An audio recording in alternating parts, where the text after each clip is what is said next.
Numbers were changed. Clauses were invented. A translator smiled as if nothing were wrong. A waitress heard it all while pouring wine. And when she leaned in and whispered 7 words into his ear, the fraud shattered. A secret buried for years surfaced, and every person at that table discovered that the most dangerous weapon in any room is not money or power. It is the truth spoken by someone the world trained to be invisible. Before we continue, make sure to subscribe because tomorrow's story is one you absolutely cannot miss. The restaurant was called the Wrenfield Room. It occupied the ground floor of a converted textile factory in downtown Los Angeles. The kind of building whose exposed brick and iron beams had been scrubbed and polished until industrial history became luxury decor. The dining room was intimate. 14 tables, each separated by dark timber panels and indirect lighting that turned every face into something cinematic.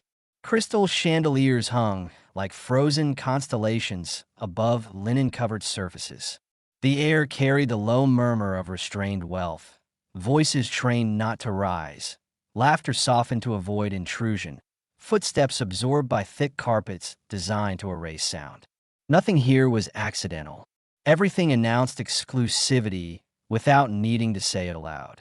Grace Whitmore adjusted her black apron for the 3rd time before pushing through the kitchen door. She was 38 years old, brown hair pulled back in a simple ponytail held by a black elastic. No muck-up, no jewelry. Flat-soled black shoes that had been resold twice because she could not afford a new pair. Her name tag read Grace in small block letters, and beneath that, nothing.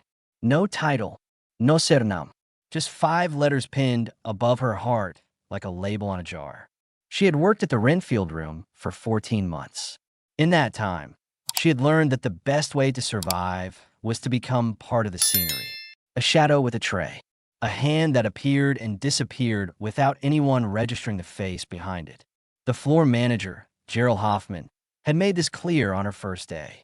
You serve, you clear, and you do not exist. If a guest looks at you for longer than 2 seconds, you have already failed.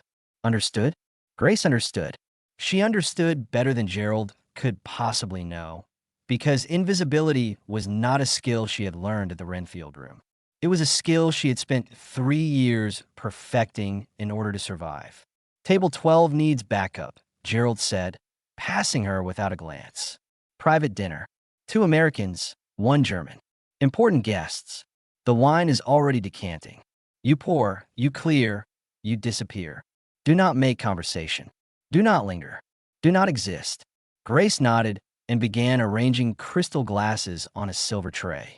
Her hands moved with the mechanical precision of routine, but something beneath the surface hesitated. Not for nerves, from something deeper, something older. The kind of tremor that comes when the body recognizes territory before the mind does. Like a soldier who smells gunpowder before hearing the shot. German. Someone at that table was speaking German. The language entered her ears like water, finding a dry riverbed, with speed, with force, with the devastating naturalness of something that had always belonged in that place. Grace breathed deeply, forced her shoulders down, and pushed through the dining room door, balancing the tray as though she carried nothing but crystal and wine and not the weight of a life she had been trying to forget.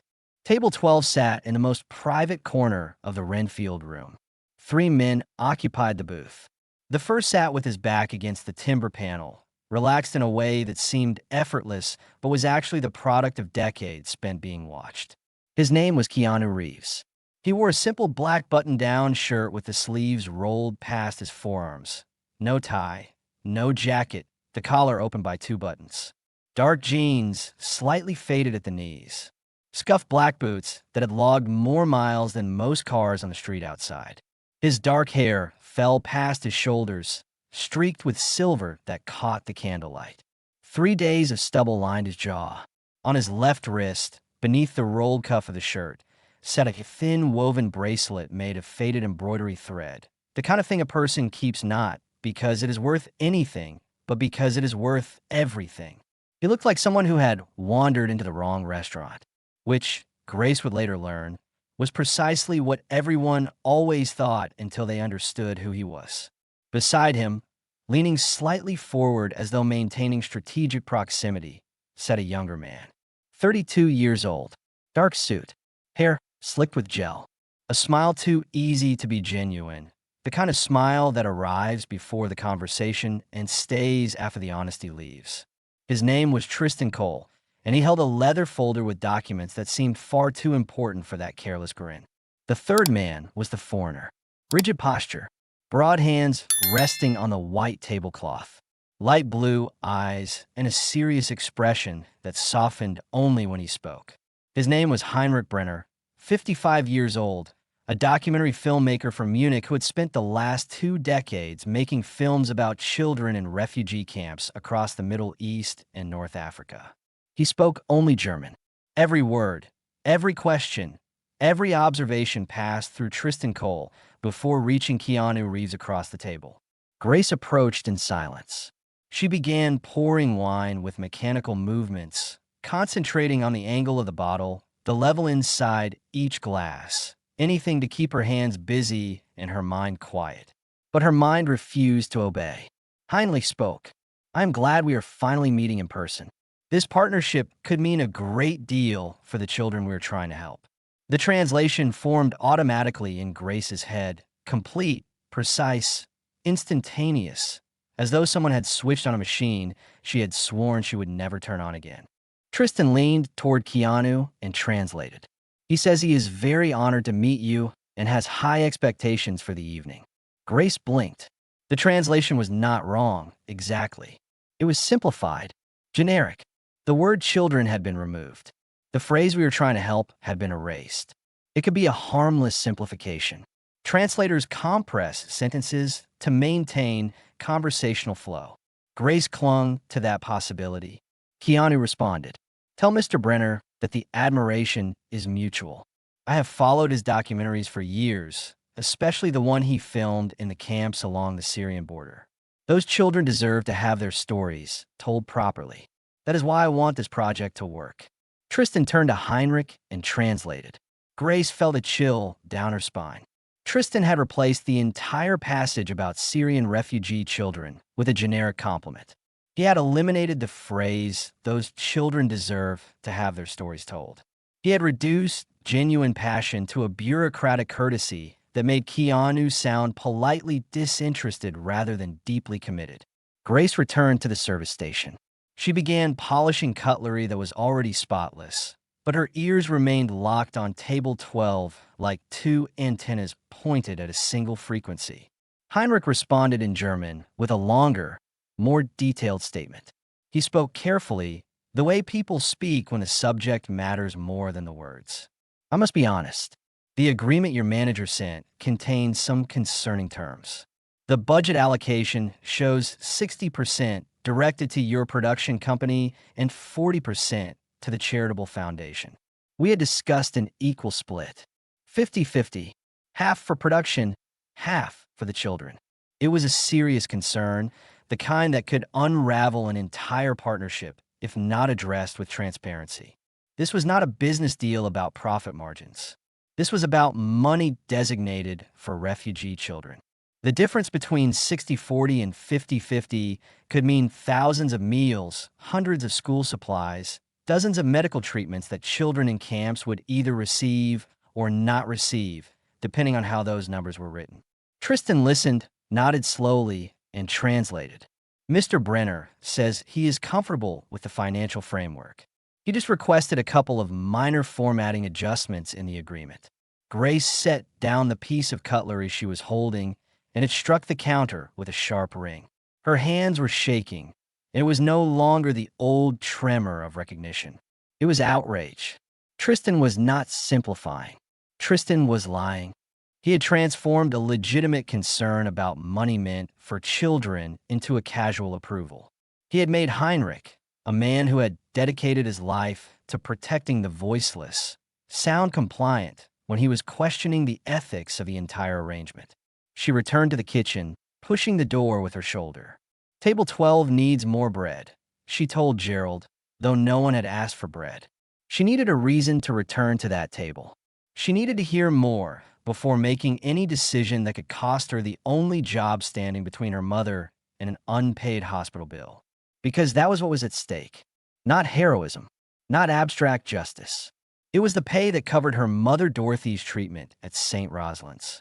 The roof over the head of a woman who had given everything so her daughter could study, who had moved from country to country beside a diplomat husband so their daughter could grow up speaking the languages of the world, and who now lay in a hospital bed, depending on that same daughter for every breath, every medication, every night without pain. Grace prepared the bread basket with hands that were steady now, the steadiness that comes after fear when the decision has not yet been made, but the body already knows which way it will fall. She returned to the dining room.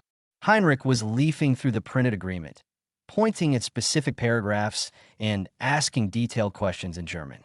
"This clause here," said Heinrich, tapping the paper with his index finger. Section 7, paragraph 3. It states that all disputes will be resolved under California state law. We had agreed that a neutral international arbitration panel would have jurisdiction. This matters because if something goes wrong with the foundation's funds, I need the ability to challenge decisions in a court that is not controlled by one side. Grace understood the weight of that clause. Jurisdiction in international agreements was the difference between mutual protection and a legal trap. If Heinrich signed accepting California jurisdiction without realizing it contradicted the original understanding, he would be handing all legal power to whoever drafted the agreement, and whoever had drafted it had clearly not been acting in good faith. Tristan translated without hesitation. He praised the dispute resolution clause. Says it is well structured. Keanu nodded with satisfaction. Good. I want everything clean and fair. This project matters too much to cut corners. Heinrich continued, his tone firmer now. I do not agree with this clause. Can we change it before I sign? Tristan did not even blink. He asked if the wine is from this region. Says he is enjoying it very much. Grace's blood went cold. Heinrich had expressed formal disagreement about jurisdiction, about the legal framework that would govern money meant for refugee children, and Tristan had turned it into a comment about wine. It was so brazen that for a moment Grace wondered if she was losing her mind, if perhaps her German had eroded after so many years of disuse. But no, she knew what she had heard with the same certainty with which she knew how to breathe. She had lived inside the German language for 6 years as a child in Berlin, had dreamed in it, had fought in it, had whispered secrets in it to her best friend in a schoolyard that no longer existed. Her German had not eroded. It had been buried. And now it was clawing its way back to the surface because the truth demanded it. Keanu laughed. Tell him it is an exceptional California Pinot Noir, and I appreciate his taste. And as Tristan translated the response about wine with flawless precision, because when the information was irrelevant, he was impeccably accurate, Grace watched Heinrich frown slightly. The German filmmaker had expected an answer about jurisdiction and received a comment about grapes. But since he did not understand English, he had no way of knowing that his serious question had been replaced by a triviality. The conversation continued. Heinrich asked about the timeline for distributing foundation funds to partner organizations in Lebanon and Jordan. Tristan translated the question as a compliment about the appetizers. Heinrich asked whether the production company would have editorial control over the documentary's content, a critical question about artistic integrity. Tristan translated it as an inquiry about dessert options.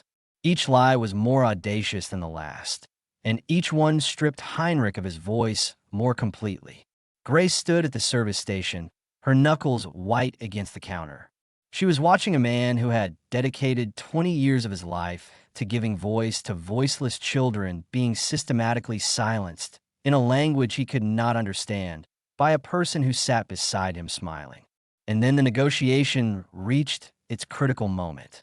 Heinrich held a pen above the agreement, asking one final question. Just to confirm, the budget split is 50-50, as we discussed. Half for production and half for the Children's Foundation. Correct? Tristan smiled. He says he is ready to sign. No objections. Heinrich positioned the pen on the paper. Keanu was smiling. Tristan held the leather folder like someone holding a trophy. Grace leaned in to pour wine into the glass nearest to Keanu. She was so close, she could smell the leather of his boots, the warmth rising from the fabric of his shirt, the texture of the agreement centimeters from her fingers. And then, in the quietest voice she could manage without being inaudible, she spoke into his ear. "Sir, your translator is lying." 7 words, spoken by a woman in a black apron whose job was to not exist. The German just asked if the split is 50-50 as they agreed. Grace continued, her voice barely above a breath. "He did not say he wants to sign. He is asking a question. And the jurisdiction clause, Mr. Brenner disagrees. They had agreed on international arbitration. Your translator said he praised the drafting." Keanu froze. The glass stopped halfway to his mouth. His deep brown eyes moved slowly to Grace, and what she saw in that gaze was something she recognized. The disorientation of someone who realizes the ground beneath them is not solid. "Are you certain?" he murmured, so quietly she almost needed to read his lips. "Absolutely." The silence between them lasted 2 breaths. Then, with a composure that impressed even Grace, Keanu set the glass on the table, looked at Heinrich, and said something no one expected. "Es tut mir leid, Herr Brenner." The German was rudimentary, heavily accented, but it was German. Keanu was apologizing directly, bypassing Tristan entirely. Heinrich's eyes widened. Tristan Cole stopped smiling. Keanu stood from the table, buttoned the top button of his black shirt, as if preparing for something that required formality, and looked at Grace. "Come with me." Now, in a narrow corridor between the dining room and the kitchen, a space that smelled of warm bread and dishwashing liquid, Keanu faced her. The corridor was barely wide enough for 2 people. The fluorescent light above them buzzed faintly, casting a harsh glare that was nothing like the candlelit softness of the dining room. In this light, Grace could see the lines around his eyes, the silver in his hair, the woven bracelet on his wrist. In this light, he looked tired in the way only people who carry invisible weight look tired. "Who are you?" he asked. Grace held his gaze. She saw her own reflection in his deep brown eyes. A woman in a black apron, hair pulled back, no makeup, looking as out of place as a rare book on a supermarket shelf. "I am the waitress serving your table," she answered. Waitresses do not speak German. This one does. Keanu studied her for a long moment. His eyes moved across her face the way a person reads a document they were not expecting to find. Not with suspicion, with attention. Every translation he has given in the past 40 minutes has been altered, Grace said before he could ask more. He softened objections, omitted questions about the budget split, and reversed the position on jurisdiction. Mr. Brenner thinks he is negotiating in good faith. Your translator is making sure he signs without knowing what he is agreeing to. The money that is supposed to go to children in refugee camps is being redirected, and Mr. Brenner has no idea, because every time he raises the issue, his words are erased before they reach you. Keanu ran a hand over his face. The gesture was slow, deliberate, the gesture of someone absorbing a blow they did not see coming. "Why are you telling me this?" he asked quietly. "You do not know me. You could have stayed quiet and gone home with your wages." The question pierced something inside Grace. He was right. She had every reason to stay silent. The hospital bill, the rent, Dorothy's medication. One wrong move, and the fragile architecture of survival she had built over 3 years would collapse. "Because I know what happens when someone who is supposed to translate the truth decides to translate lies instead," Grace answered. And her voice did not tremble. But there was something in it, something beneath the steadiness, that made Keanu understand she was not speaking from theory. She was speaking from scar tissue. Keanu nodded once. "Stay here. Do not leave this restaurant." And he walked back to table 12 with steps that were no longer those of a man having dinner. They were those of someone who had discovered he was sitting with an enemy disguised as an ally. Grace leaned against the corridor wall and felt her legs give way. She slid down to the cold tile floor, her apron crinkling against the wall.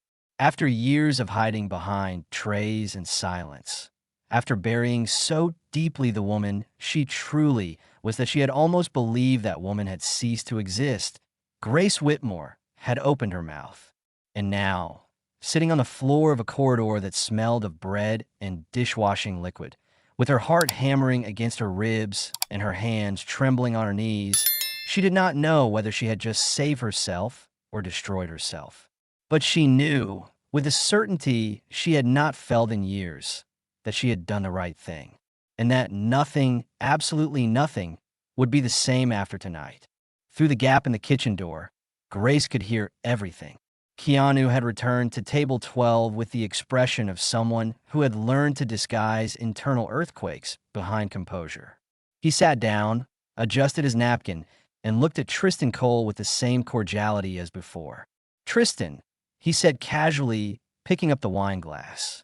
"Before we continue, ask Mr. Brenner to repeat his position on the budget split. I want to make sure I understood correctly." Tristan maintained the smile. "Of course." He turned to Heinrich and spoke in German. But what Tristan said was not what Keanu had asked. Keanu had asked Heinrich to repeat his position on the budget split. Tristan asked whether Heinrich was satisfied with the agreement. They were completely different questions. One sought transparency, the other induced agreement. Heinrich responded with a direct honesty Grace already recognized as a signature. "As I already said, the budget allocation in the agreement deviates from our original understanding. 50-50 was the basis. The document states 60-40. I need to understand why the Children's Foundation receives less than we discussed." It was the second time Heinrich had raised this issue. The second time his words carried the weight of children who would either be helped or abandoned, depending on how those numbers were written. Grace held her breath. Tristan turned to Keanu with the ease of someone who had done this without consequence many times before. "Mr. Brenner confirms he is comfortable with the financial terms. Says the split is adequate." Keanu did not move a single muscle in his face. But Grace saw, even from a distance, something change in his eyes. A hardness that had not been there before. The kind of cold clarity that arrives when trust breaks and the broken pieces rearrange into understanding.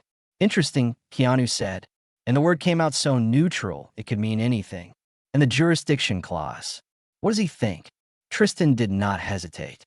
He turned to Heinrich and asked in German, "Are you ready to sign the agreement now, Mr. Brenner?" Grace dug her fingernails into her palms. Tristan had not asked about jurisdiction. He had asked if Heinrich was ready to sign. He was steering the entire conversation toward a signature that would redirect money meant for refugee children into a production account controlled by someone who clearly was not Keanu sitting across the table. Heinrich found it. "Sign? No, not yet. I'm still waiting for a response about the clauses I raised, especially the arbitration clause. And I would like a clear answer about the budget split. This is money for children, not a corporate account." Tristan listened. For the first time, Grace noticed something different in his face. A fraction of a second where the smile faltered. A blink longer than normal. The micro-expression of someone who senses the script is slipping out of control. But he recovered quickly. "He is eager to close," Tristan told Keanu. "Asked if we can finalize the signing tonight." Keanu placed the wine glass on the table with excessive care. The kind of care that comes when the hands want to do something very different from what they're doing.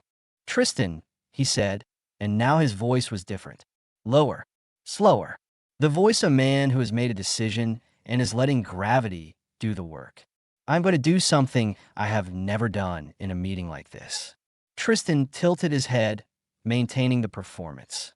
"Of course, whatever you need. I'm going to ask the waitress who served us tonight to come to the table." The silence that followed was so dense Grace felt its weight from the other side of the door. Tristan blinked twice in rapid succession. "The waitress?" he repeated, and for the first time his voice lost its professional smoothness. "Yes, the one who poured the wine." Tristan forced a short laugh, the kind people use when they do not understand the joke, but know they need to react. "With all respect, we are in the middle of an important discussion. I do not think a waitress is necessary. I did not ask what you think." 6 words. They fell on the table like stones dropping into still water. Tristan's laugh died. Heinrich watched the exchange without understanding the English words, but reading the body language perfectly. The sudden tension between the two Americans, the shift in tone, the silence pressing down on the table like a cloud before a storm. Keanu made a discreet gesture to a passing server. Ask the woman who was serving this table to come over. Grace, I believe. Grace heard her name, and her stomach plummeted. He remembered. She did not recall telling him. Perhaps it was on the badge. Perhaps he was the kind of man who read badges on waitresses. Whatever the reason, she was being summoned to a table where a man she had just exposed was sitting with eyes that could hold either gratitude or destruction. She pushed through the dining room door, crossed the burgundy carpet with steps that looked normal but carried the weight of an irreversible decision, and stopped beside table 12. "Sir," she said, and her voice came out steady despite everything. Keanu looked at her, then at Heinrich, then at Tristan, and then he said something Grace did not expect. "Grace, I'm going to ask you to do something unusual. I'm going to say a sentence in English, and I want you to translate it directly into German for Mr. Brenner. Can you do that?" The entire restaurant seemed to contract. Grace felt the eyes of every passing staff member, felt the weight of the apron on her shoulders as though it were made of iron, felt the smell of red wine and warm bread and the expensive cologne of men at expensive tables. And beneath all of it, she felt something she had not felt in years. A spark. Small, fragile, but unmistakable. "Pride." "I can't," she answered. Tristan shifted in his chair. "This is completely unnecessary. I am your translator, and I can assure you that every word has been conveyed with absolute accuracy." Keanu ignored him as though Tristan had ceased to exist. He looked directly at Grace and spoke slowly, with absolute clarity. "Mr. Brenner, I apologize. I believe there have been serious problems with the translation tonight. I would like to ask you directly, what is your real position on the budget split and the jurisdiction clause of the agreement? And please know that every dollar designated for the Children's Foundation will reach those children. That is my personal promise." Grace turned to Heinrich. The German filmmaker watched her with genuine curiosity. Not the condescending curiosity of someone watching a waitress attempt his language. The respectful attention of someone who sensed that something important was happening. Grace breathed deeply and spoke. The pronunciation was flawless. The grammar precise. The intonation that of someone who had not merely learned German, but had lived inside the language long enough to know its textures, its rhythms, its silences. She had spoken German before she spoke English. She had read Rilke in German at age 9. She had argued with her best friend in Berlin in German, had cried in German, had whispered her father's name in German on the day he was buried. The silence that followed lasted 4 seconds. Grace counted them. In the first second, Heinrich's eyes widened. In the second, Tristan went pale. In the third, Keanu closed his eyes briefly, like someone receiving confirmation of something expected that still hurts. In the fourth, Heinrich began to speak, and he did not stop. "Endlich," he exclaimed, and there was a relief so palpable in his voice that Grace felt her eyes sting. Finally someone understands me." Grace translated aloud, looking at Keanu. He says, finally someone understands me. That he has been saying all evening that the budget split in the agreement is 60-40, not 50-50 as they had agreed. That the arbitration clause was changed without his knowledge. That he raised these issues several times, but the responses he received made no sense. That he thought it was a cultural misunderstanding. That he was beginning to wonder whether the person sitting across from him truly cared about the children this project was supposed to help. Keanu listened to every word without moving. His deep brown eyes stayed on Grace as she translated, and when she finished, he turned to Tristan Cole. The smile had vanished from Tristan's face. In its place was something Grace recognized immediately. The expression of a cornered animal calculating escape routes. "Tristan," Keanu said, and his voice was so controlled it was more frightening than any shout. "Do you have anything to say?" Tristan opened his mouth, closed it, opened it again. "There has been a misunderstanding. Legal German is extremely complex. Certain nuances can be interpreted differently depending on context and regional dialect and cultural framing. And simple question, Keanu interrupted. Did Mr. Brenner say at any point tonight that he was satisfied with the budget split? The interpretation of certain German expressions can vary depending on yes or no. Tristan. The silence that followed was the answer. Keanu stood from the table, not with haste, with the deliberate calm of someone who makes decisions worth fortunes every day and knows that the way you rise from a chair says as much as the words you speak. Grace, he said, and now he looked at her with an expression entirely different from any he had used that evening. Could you tell Mr. Brenner that I sincerely apologize for everything that has happened tonight? That the meeting is suspended? That I will contact him personally with a new certified translator to redo the entire discussion from the beginning? And that his trust and the welfare of the children this project is meant to serve are more valuable to me than any agreement.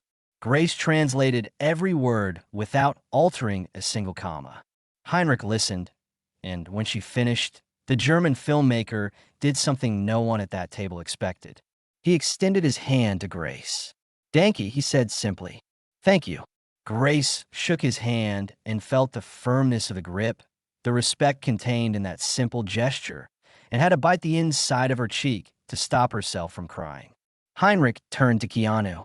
He spoke in German, slowly and clearly, looking directly into his eyes. Grace translated.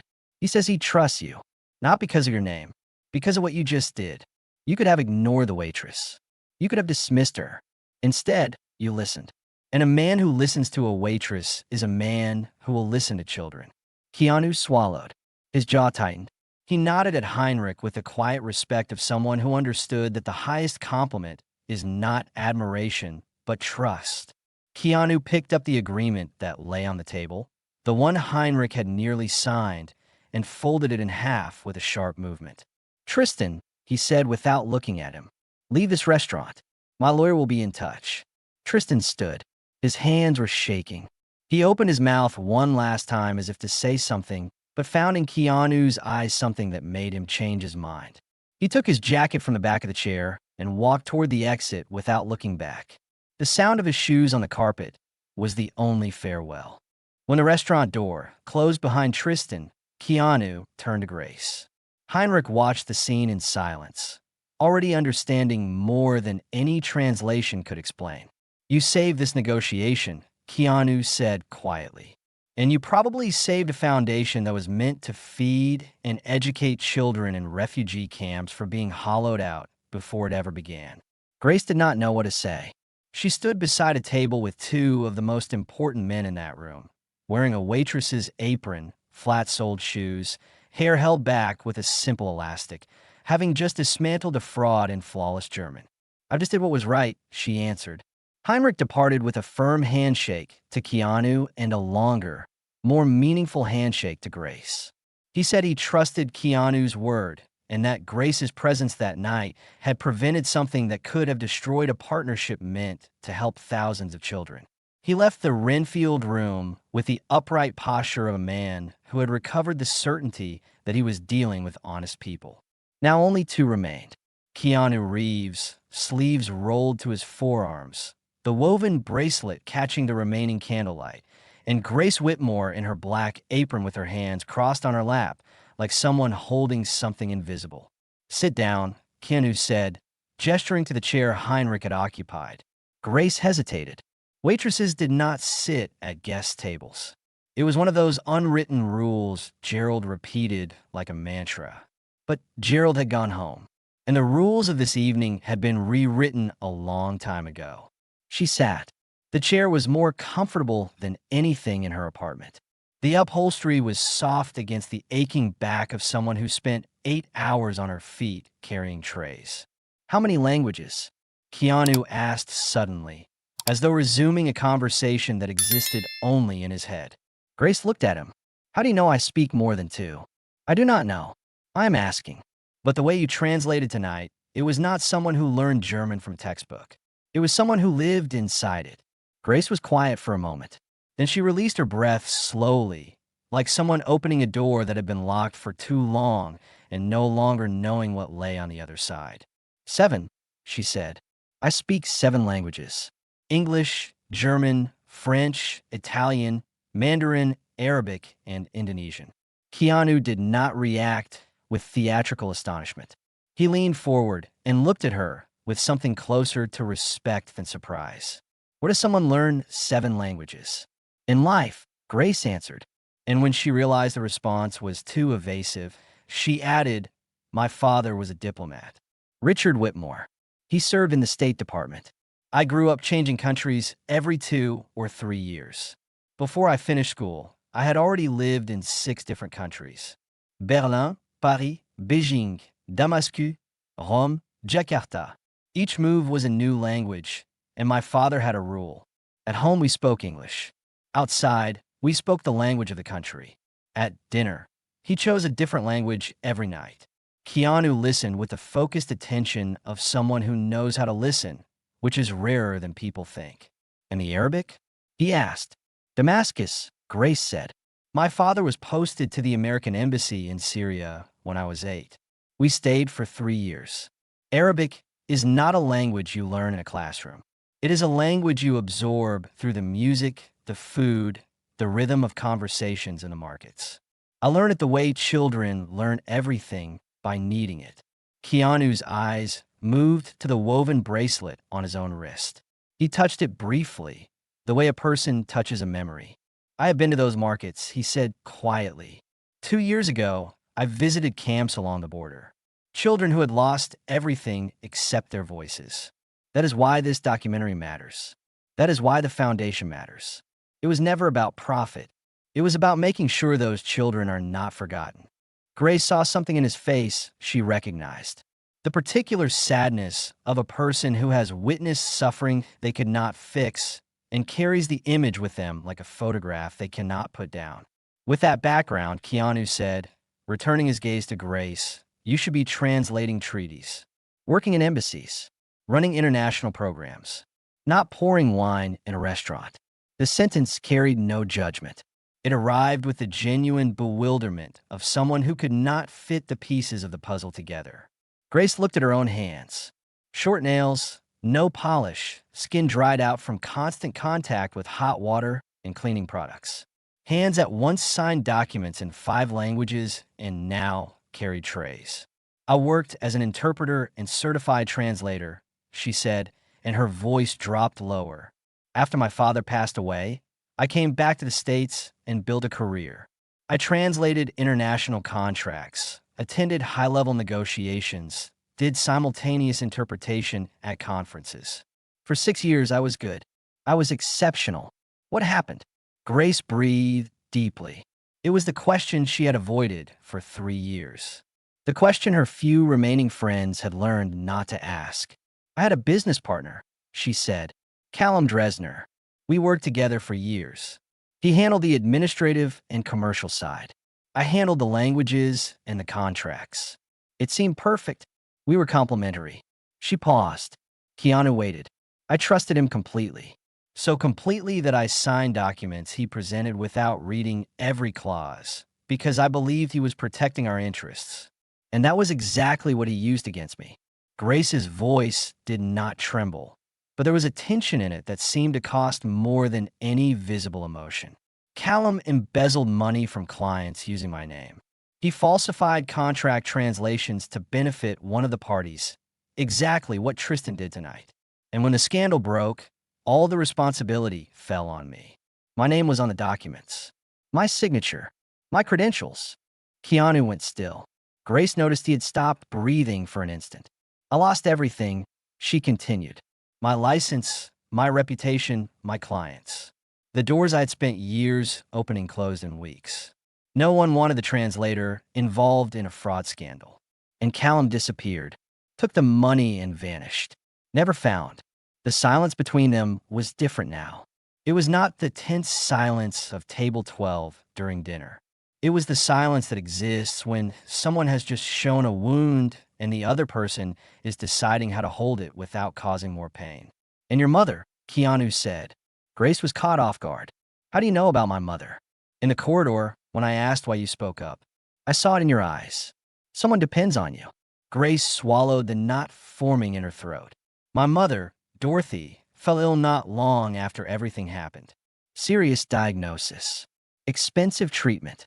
I had no income, no reputation, no prospects. No one would hire Grace Whitmore, the translator from the scandal. But every restaurant needed waitresses. She passed her hand quickly across her eyes, a gesture that tried to seem casual but fooled no one. So the woman who speaks 7 languages, who grew up in embassies, who translated international contracts, put on an apron and learned to be invisible, so she could pay for her mother's treatment at St. Rosalind's. Yes, said Grace. And it worked. No one looks at a waitress. No one asks where she came from. No one wants to know what she knows. And for a while, that was exactly what I needed. Not to be seen. Keanu leaned back in his chair. His deep brown eyes held something Grace had not received from anyone in a very long time. Not pity, not charity. Recognition. The kind of recognition that comes not from knowing someone's story, but from carrying a similar one. I understand hiding, Keanu said quietly. More than you might think. Grace looked at him. Really? She did not say it with sarcasm. She said it with the honest skepticism of someone who had learned that most people who claim to understand suffering are tourists visiting a country she lives in. Keanu looked at the woven bracelet on his wrist. He turned it once around his wrist, a small ritual that seemed to carry decades. I lost a daughter, he said, before she was born. And not long after, I lost someone I loved on a road I still cannot drive on without remembering. For a long time, I hid too. Not behind an apron. Behind work. Behind motion. Behind the idea that if I kept moving, the grief could not catch me.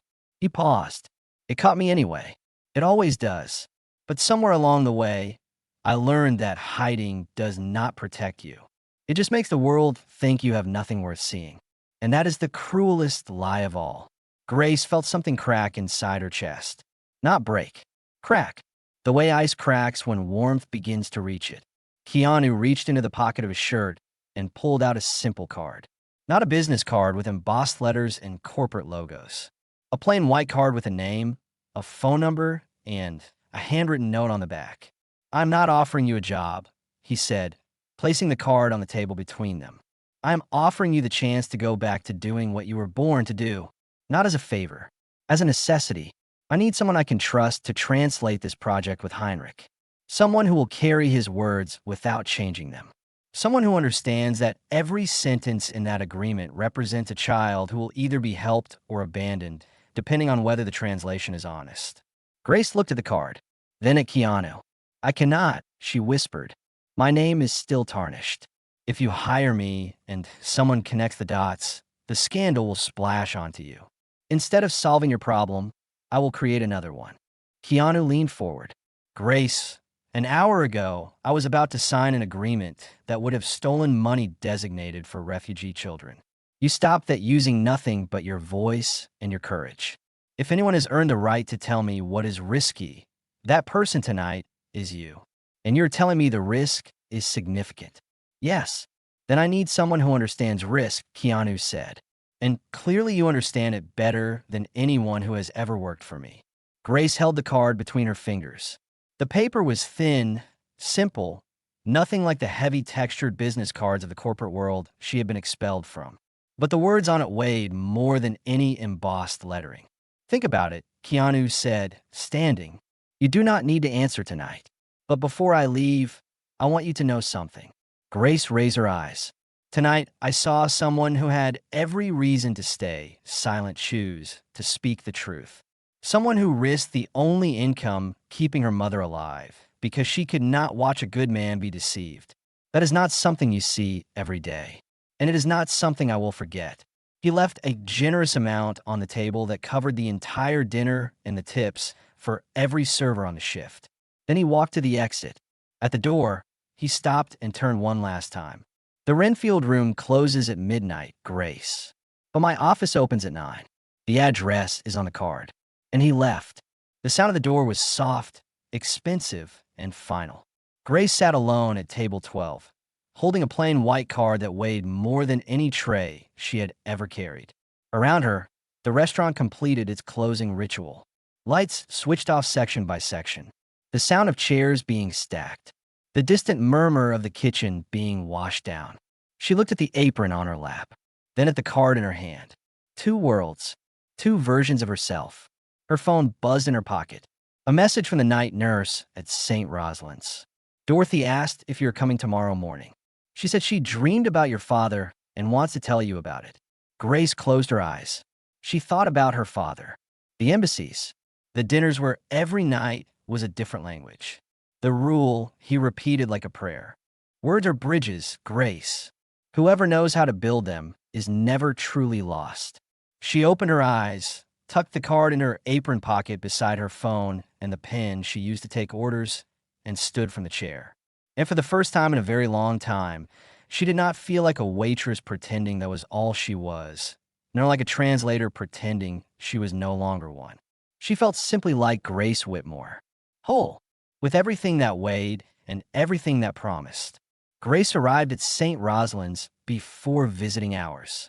The receptionist already knew her by name and by the tired smile of someone who had slept little and woken too early. "Your mother is awake," said the nurse. "Quiet night. She asked for you 3 times before 6 this morning." Grace thanked her and walked down the white corridor she already knew by heart. Every tile, every door, every sound of a machine beeping in constant rhythm. Over the past months, that corridor had become as familiar as the kitchen at the Wrenfield Room. Two worlds that should not coexist in the same life, but which alternated like shifts of an existence split in half. Dorothy Whitmore was sitting up in bed, glasses perched on the tip of her nose, and an open book on her lap that she clearly was not reading. When she saw Grace at the door, her face lit up with the intensity of someone for whom every visit was a gift she dared not take for granted. "My girl," she said, and the 2 words carried the weight of everything that did not need saying. Grace sat in the chair beside the bed and held her mother's hand. The skin was thin, almost translucent, with blue veins that looked like maps of an entire life. But the strength of the grip was surprising. Dorothy held her daughter's hand like someone holding an anchor. "The nurse said you dreamed about Dad," Grace said. Dorothy smiled. "I did. He was sitting at that big desk in the embassy in Berlin. You know, the dark timber one where he would spread out his documents. And he was laughing. Your father rarely laughed at work. But in the dream, he was laughing as if he had heard the best joke in the world." Grace felt her throat tighten. She knew that desk. She had spent entire afternoons doing homework on it, while her father reviewed treaties in 4 different languages. "And you know what he said?" Dorothy continued, adjusting her glasses. "He said, 'Dorothy, tell Grace to stop hiding the bridges.' Then I woke up." Grace went still. The sentence from the dream, so close to what her father always repeated, cut through her chest with the precision of something that could not be coincidence. "Bridges," Grace repeated quietly. "You know how your father was with his metaphors," said Dorothy, squeezing her daughter's hand. "But I understood what he meant. And I think you do too." Grace opened her mouth to respond, but her phone buzzed in her pocket. Unknown number. She would normally ignore it, but something made her answer. "Grace Whitmore?" said a male voice, formal and direct. "Yes. My name is James Fairfax. I am Mr. Reeves's attorney. He asked me to contact you." Grace stood from the chair and walked into the corridor, away from her mother's room. "Go ahead. I will be direct, Miss Whitmore. We spent the night investigating Tristan Cole, and what we found is more serious than anyone imagined." Grace leaned against the corridor wall. The sound of medical equipment in the background created a strange soundtrack for this conversation. "Tristan Cole does not hold a legitimate translator's credential," James continued. "His certification is from an institution that no longer exists. His German is intermediate at best, functional for basic conversation, but completely insufficient for legal or contractual translation. He was recommended to Mr. Reeves's team 4 months ago by Nathan Prescott, the vice president of production at the company. Which means Nathan chose him deliberately," Grace said, and the words came out with the naturalness of someone who had lived through exactly this kind of investigation before. That is correct. The 60/40 clause in the agreement directed the difference to a subsidiary that, according to our records, has a direct connection to an offshore entity controlled by Prescott. If Heinrich Brenner had signed that agreement, the money designated for the Children's Foundation would have been siphoned into Prescott's accounts before a single dollar reached a single child. Grace closed her eyes. The same scheme, the same architecture. People in positions of trust using that position to steal from the most vulnerable, while others signed documents without knowing they were signing away their own integrity. There is more, James said, and his voice shifted into something more careful. On page 8 of the financial records we pulled from Prescott's offshore entity, there's a name listed as an external consultant. The name is Callum Dresner. Grace stopped breathing. The corridor tilted. The fluorescent light above her head buzzed louder, or perhaps her hearing had sharpened, the way hearing sharpens when the body enters a state of shock it recognizes from before. Callum, she whispered, your former partner. Yes. We do not yet know if Prescott was aware of your personal history with Dresner, or if the connection is coincidental. But the network is the same. The methods are identical. Falsified translations used to manipulate agreements, with profits directed to shell companies that disappear before anyone can trace them. Grace pressed her back against the wall. Her hand found the woven bracelet of memory, except she had no bracelet. She had nothing on her wrist except the pale line where her watch used to be before she sold it to cover Dorothy's medication. Does Mr. Reeves know? She asked. He was informed this morning, and he asked me to pass on a personal message to you. Grace waited. He said, tell her that now I understand why she could not stay silent, and tell her the offer stands. More than ever. Grace hung up and stood motionless in the corridor for a long time. A nurse passed, pushing a medication trolley. From the next room, someone coughed with the regularity of a person accustomed to being unwell. The hospital hummed with the mechanical patience of a place designed to hold people between one version of their life and the next. She returned to her mother's room. Dorothy watched her with the expression of someone who read faces better than any book. What happened? She asked. Grace sat down, looked at her mother, and decided to tell everything. Not the abridged version. Not the softened version she used to shield Dorothy from reality. The complete version. The restaurant, the translator, Keanu Reeves, the whisper, the confrontation, the offer, and now Callum's name surfacing like a ghost from a grave she thought had been sealed. Dorothy listened without interrupting. When Grace finished, the silence in the room was so deep you could hear the saline dripping through the line. And why did you say you could not accept? Asked Dorothy. Because my name is still tarnished, Mom. If I resurface in the professional world, someone will find out. They will connect the dots, and instead of helping this man, I will destroy his credibility. Dorothy removed her glasses and placed them on the book. It was the gesture she made when she was about to say something she considered too important for any distraction. Grace, your father spent his entire life building bridges between people who did not speak the same language, between countries that did not trust each other, between cultures that thought they had nothing in common. And do you know what his greatest fear was? Grace shook her head. That the bridges he built would be used by the wrong people. That someone would walk across them carrying lies instead of truth. Dorothy paused. What Callum did to you was exactly that. He took the bridge you built and used it to carry poison. But the bridge did not stop existing, my girl. The bridge is you. Your languages, your ability to make people understand each other. Callum stained your name, but he did not destroy who you are. And last night, you proved that. Not with a diploma, not with a title, with your voice. The tears Grace had been holding since the night before finally found their way out. They fell silently, without sobs, without drama, just the release of something that had been locked inside a room too small to contain it any longer. I'm scared, Mom. I know. And your father was too. Every day, in every negotiation, every mediation, he was scared of failing. But he used to say something I never forgot.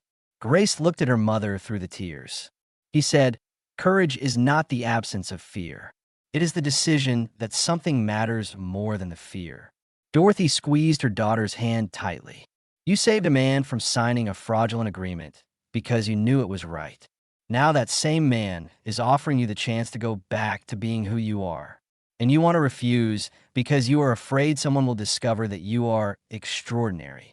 Grace let out a wet laugh, the kind that is closer to crying than humor. When you put it like that, I put it like that because that is how it is, said Dorothy with the gentle firmness that only mothers with decades of practice can manage. Go, my girl. Build the bridges your father taught you to build. And if someone tries to use those bridges to carry lies again, this time you will be on the right side to stop them. Grace held her mother's hand for another moment. Then she stood, kissed Dorothy's forehead, and walked to the door. Grace, her mother called. She turned. Your father would be proud of you. Not just for last night. For every single day you put on that apron and did not give up. That is also courage. Grace nodded, unable to speak. She left the room and walked down the white corridor with steps that were different from the ones she had taken coming in. Not faster, not more confident, just different, like the steps of someone who has made a decision and is now walking toward it instead of away from it. In the hospital parking lot, she took from her apron pocket the plain white card with the handwritten note on the back. The morning sun made the ink shimmer. She looked at the address, then at the time, 9:15. He had said his office opened at 9. She crossed the road and boarded the first bus heading toward the city. But Keanu was not in his office that morning. He was in a coffee shop on Melrose Avenue, sitting across from Tristan Cole. Not in a boardroom, not with lawyers, not with security. In a coffee shop with 2 cups of black coffee and a small table between them. Because Keanu had learned long ago that the most important conversations happen in the smallest rooms. Tristan looked destroyed. His gel was gone. His hair fell flat across his forehead. His suit had been replaced by a wrinkled shirt and jeans. His eyes were red, not from crying, but from the particular exhaustion that comes from spending an entire night staring at a ceiling and reviewing every decision that led to this moment. He expected to be annihilated. He expected threats, lawyers, lawsuits, the full machinery of a powerful man's anger directed at someone who had betrayed his trust. He sat with his shoulders hunched and his hands wrapped around the coffee cup as if it were the last warm thing in the world. Keanu sat across from him. Same black button-down, sleeves rolled. Same boots. Same woven bracelet. He looked at Tristan the way he looked at everyone, with the full attention of someone who believed that people deserved to be seen before they were judged. Tell me about Emma, Keanu said. Tristan's face crumbled. Not collapsed. Crumbled. The way a wall crumbles when the last brick holding it together is removed. How do you know about Emma? Tristan whispered. I asked, Keanu said simply. After last night, I asked my team to find out everything about you. Not to build a case. To understand. Because people do not lie for no reason. People lie when they are trapped. And I want to know what trapped you. Tristan stared at the coffee cup. His jaw worked silently, the muscles moving beneath the skin as he fought to hold himself together. She is 5, he said finally. Emma, my daughter. She was born with a heart condition. Tetralogy of Fallot. For defects in one small heart. He paused. His voice fractured at the edges. She has already had 2 surgeries. She needs a third. The insurance denied coverage 8 months ago. Said it was elective. Elective. As if keeping a 5-year-old alive is optional. Keanu listened without interrupting. Lauren left. Tristan continued. My wife. She could not handle it. The hospital bills, the fear, the sound of monitors in the middle of the night. She said she needed space. Space. That's what she called abandoning her daughter. She moved to Portland. Sends a text on Emma's birthday. That is the full extent of her parenting. He swallowed hard. Nathan Prescott found me 6 months ago. He knew about Emma. He knew about the bills. He knew about the insurance denial. And he made me an offer. Translate for a private dinner. Soften certain phrases. Redirect certain clauses. In exchange, he would pay for Emma's surgery. All of it. Every dollar. He said it was a simple transaction. Words for a heart. Tristan looked up. His eyes were wet and desperate, and full of the particular shame of a person who knows they chose wrong and would choose wrong again for the same reason. I know what I did was fraud. I know I lied. I know I almost caused a man to sign something that would have stolen money from children who have nothing.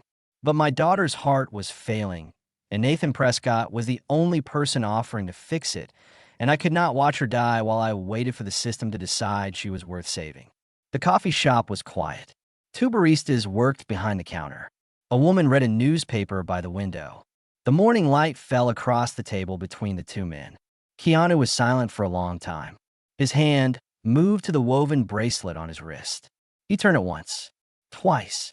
A ritual Grace would have recognized. I had a daughter, Keanu said quietly. She did not make it. Tristan looked at him. The shame in his eyes shifted into something else.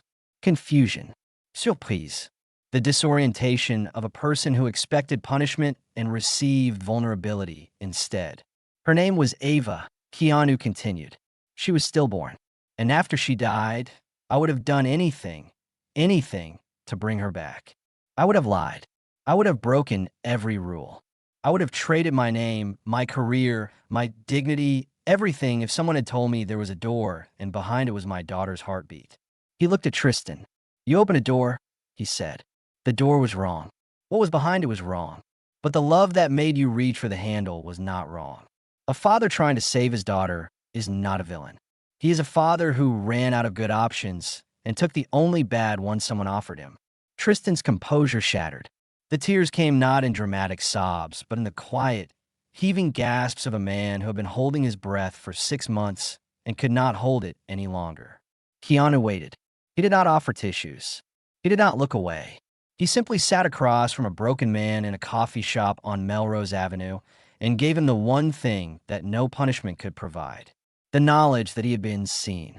When Tristan's breathing steadied, Keanu spoke again. I'm not going to destroy you, he said, and I am not going to pretend what you did was acceptable. You lied to a man who trusted you. You almost caused a filmmaker who has spent 20 years helping refugee children to sign away the resources those children need. That is serious, and it has consequences. Tristan nodded. His face was raw. But here is what is going to happen. You're going to testify against Nathan Prescott. You're going to tell the truth. Every conversation, every instruction, every payment. You're going to stand in front of lawyers and say exactly what he asked you to do and exactly what he promised in return. That is the consequence. Tristan swallowed. And then you're going to go home to your daughter, Keanu said. And Emma is going to have her surgery.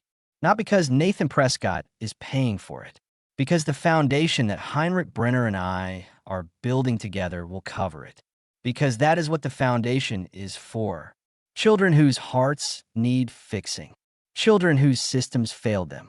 Children who did not choose their circumstances. Tristan stared at him. The disbelief on his face was absolute. Why? He whispered. Why would you help me after what I did to you? Keanu looked at him. His deep brown eyes held the particular clarity of someone who has processed more grief than most people encounter in a lifetime and has decided, deliberately and permanently, to convert that grief into something useful. Because your daughter did not choose her father's mistake, and no child should pay for what the adults around them could not carry. He paused, and because someone should have offered you a real door, not the one Nathan gave you, a real one, where saving your daughter did not require selling your honesty. That door should have existed.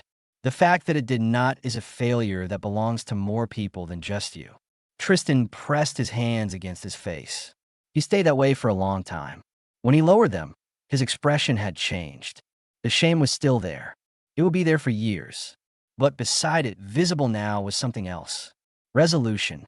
The quiet decision to face what he had done without hiding behind excuses and without being crushed by guilt.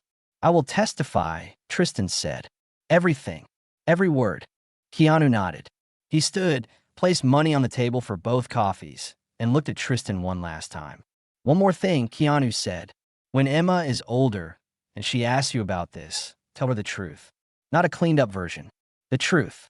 Because children deserve to know that their parents are human, that humans make mistakes, and that the measure of a person is not the mistake. It is what they do after. He walked out of the coffee shop. The door closed behind him with the soft chime of a bell. 3 weeks later, Grace Whitmore sat at the conference table on the 12th floor of a glass building in downtown Los Angeles. Not in an apron, not with a tray. In a simple navy blazer that Dorothy had insisted on buying with money she kept for emergencies.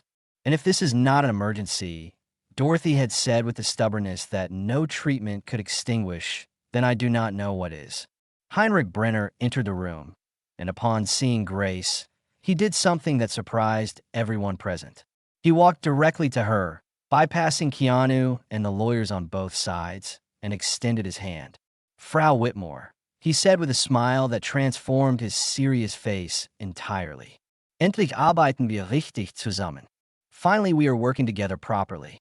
Grace translated automatically and then realized everyone in the room had understood the gesture even without the translation. The meeting lasted hours. Grace translated every word, every clause, every comma. When Heinrich raised an objection, Grace translated the objection with surgical precision, without softening, without omitting, without turning discomfort into praise. When Keanu proposed an alternative, Grace conveyed it with the same fidelity, including the hesitations, the uncertainties, and the conditional phrases that lazy translators eliminate because they think they weaken the message. But Grace knew that honesty includes doubt, and doubt, when translated faithfully, builds more trust than certainty ever could. At one point, Heinrich paused and looked at Grace with an expression that stopped the room. Frau Whitmore, he said in German. For the first time in this partnership, I feel I am hearing his real voice, not an edited version. His voice. Grace translated for Keanu, who listened in silence and then nodded toward Heinrich with a respect that needed no words. The budget split was set at 50-50. Half for production, half for the Children's Foundation. The jurisdiction clause was rewritten to include a neutral international arbitration panel. Every term was discussed, translated, and confirmed by both parties with the transparency that the first evening at the Wrenfield Room should have had. When Heinrich signed the agreement, he did not look at Keanu. He looked at Grace. Danke, he said for the second time.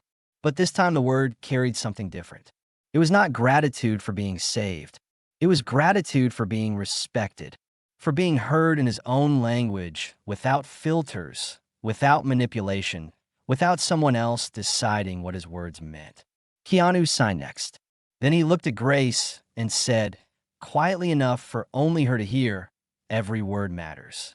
You taught me that. Nathan Prescott was removed from the company that same week. The offshore accounts were traced. Tristan Cole testified, providing every email, every instruction, every payment record. The case was thorough, precise, and devastating. Callum Dresner was located by federal investigators 7 weeks later, living under a different name in a country that had just signed an extradition treaty. The network that had operated in shadows for years was dismantled by the truth, spoken by a waitress who was never supposed to exist. Grace's translator license was reactivated following an emergency review that considered both the original investigation that had cleared her and the new evidence proving the fraud had been Callum's architecture from the beginning. The regulatory board sent a letter that contained a single sentence Grace read 14 times. We regret the delay in recognizing what should have been evident. Your record has been fully restored. She framed the letter, not on the wall, in the drawer beside her father's photograph, because some victories are not for display. They are for remembering. That evening, Grace went to St. Rosalind's. Dorothy was sitting up in bed, without her glasses, with the expression of someone who reads faces better than any medical chart. They signed? She asked. They signed, and I translated every word. Dorothy smiled, the kind of smile that needs neither perfect health nor perfect teeth to be the most beautiful smile in the world. Your father would be so proud, she said. I know, Mom. No, you do not know. Not completely. Dorothy paused. He would not be proud because you translated a contract. He would be proud because you translated yourself back. After years of hiding, you finally translated yourself into the world again. And that, my girl, is the hardest translation there is. Grace held her mother's hand. The same thin hand with blue veins like maps of an entire life. But the grip was firm as the morning Grace decided to cross the bridge her father taught her to build. Word are bridges, Mom. Whoever knows how to build them is never truly lost. That is your father's. It is. And now it is mine, too. Dorothy squeezed her daughter's hand and closed her eyes with the tranquility of someone who could finally rest, knowing the most important person in her life had found the way back. Outside the hospital, the evening sun painted Los Angeles in shades of amber and gold. Grace walked through the parking lot toward the bus stop, her navy blazer folded over her arm, the plain white card still in her pocket, though she no longer needed it, because the number was memorized and the address was home now. A man was sitting on the bench at the bus stop. Faded black t-shirt, jeans with a tear above the left knee, scuff boots, dark hair to his shoulders with silver catching the last of the sunlight. A woven bracelet on his left wrist. A duffel bag on the ground beside him. Grace stopped. "What are you doing here?" she asked. Keanu looked up. "Waiting for a bus." "You do not take the bus." "I do tonight," he said. And the way he said it carried the particular honesty of someone who understood that the most important places in the world are not boardrooms or restaurants or offices on the 12th floor. They are hospital parking lots and bus stop benches and corridors that smell of bread and dishwashing liquid. The places where people become real. A voice interrupted from behind. Frank Morrison, who had somehow materialized at the bench despite having no discernible reason to be at a hospital bus stop in the San Fernando Valley, held out a paper plate. "Scrambled eggs," Frank said. "Best I could do with a vending machine and a microwave." Keanu laughed. The kind of laugh that lives more in the eyes than in the mouth. "Scrambled. Always scrambled." Frank looked at Grace. He gave her a nod. Not a polite nod. A respectful one. The nod of a man who recognized that the woman standing at the bus stop in a simple blazer had done something that mattered. Grace sat on the bench. Keanu sat beside her. Frank leaned against the bus stop pole, eating eggs from a second plate. 3 people at a bus stop. A waitress who spoke 7 languages. A man who owned more than most people could imagine, but sat on a public bench, because sitting there felt more honest than sitting anywhere else. And a chef who appeared at every crisis with scrambled eggs and the stubborn belief that feeding people was the most important thing a person could do. The bus arrived. Grace stood. Keanu did not stand. He looked up at her. "Grace." "Yes?" "Heimer called today. The first distribution from the foundation reached a camp in Jordan. 300 children received school supplies this morning. Notebooks, pencils, backpacks. And every single item had a label inside that said, in Arabic, 'You are not forgotten.'" Grace felt the words settle into her chest. Arabic, the language of Damascus. The language her father had taught her by walking through markets and listening to the rhythm of conversations. The language she had buried along with everything else. Who translated the labels? She asked. Keanu smiled. The kind of smile that carries more meaning than most speeches. "Someone who knows how to build bridges," he said. Grace boarded the bus. The doors closed. Through the window, she saw Keanu still sitting on the bench, duffel bag at his feet, woven bracelet catching the last amber light, Frank beside him finishing the eggs. The bus pulled away, and somewhere in a camp in Jordan, a child opened a backpack, found a notebook, read 3 words in a language she understood, and smiled. Because someone across an ocean and a dozen languages in a lifetime of loss had made sure those words were translated honestly. You are not forgotten. The measure of a translation is not its accuracy. It is its honesty. And the most honest translation Grace Whitmore ever produced was not spoken in a boardroom or written in a contract. It was whispered into the ear of a man in a black shirt at a restaurant table. 7 words that shattered a fraud, rebuilt a career, funded a foundation, and reminded an entire room that the most powerful voice in any conversation belongs to the person brave enough to tell the truth. Words are bridges. Whoever knows how to build them is never truly lost. And Grace Whitmore, the waitress who spoke 7 languages, the daughter of a diplomat, the woman who hid behind an apron to save her mother, had built the most important bridge of all. Not between languages, between who she had been forced to become and who she had always been. And on the other side of that bridge, 1,200 children in 4 countries were learning to read. Because one woman refused to stay silent, and one man refused to stop listening. Thank you for following this story. Let us know in the comments below.